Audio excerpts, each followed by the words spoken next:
ক্রমশ ভয়াবহ আকার ধারণ করছে হাম সংক্রমণ। বরিশালে হাম উপসর্গে আক্রান্ত হয়ে শেরেবাংলা মেডিকেল কলেজ হাসপাতালে আরও এক শিশুর মৃত্যু হয়েছে।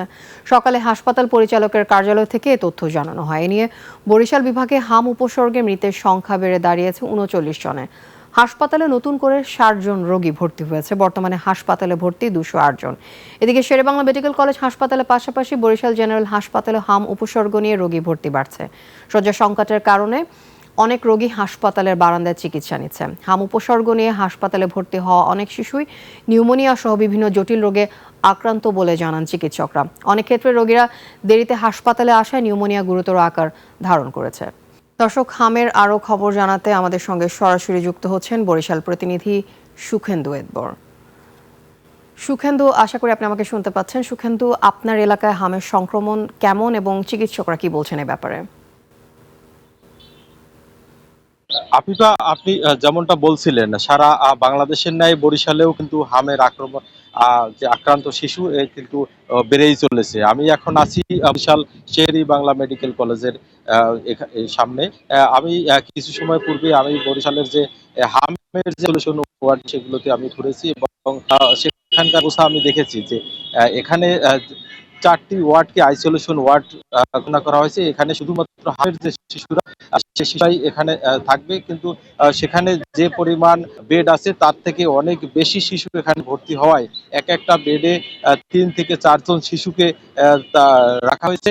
আপনারা জানেন যে হাম কিন্তু সোয়াসের রোগ, তারপরেও কিন্তু একাধিক শিশু, তাদের যে গার্জিয়ান, তারা কিন্তু পুরো ওয়ার্ডগুলো, হামের ওয়ার্ডগুলো কিন্তু মানুষে ঘিন করছে এবং এখানকার চিকিৎসা নিতে আসছে। তারাও কিন্তু এখানে থাকায় এখানের ওয়ার্ডগুলো তাদের বিভিন্ন অভিযোগ আছে এবং এই শিশু কিন্তু প্রত্যেকদিন আমরা জানি যে এই হাসপাতালে দক্ষিণাঞ্চলের যে বিভিন্ন জেলাতে যারা চিকিৎসা নিতে যারা ক্রিটিক্যাল রোগী, তারা কিন্তু সবাইকেই এই শের-ই-বাংলা মেডিকেল কলেজ হাসপাতালে আসে এবং এখানে আমি একজন অভিভাবকের সাথে কথা বলবো, তার বাচ্চা এখানে ভর্তি আছে।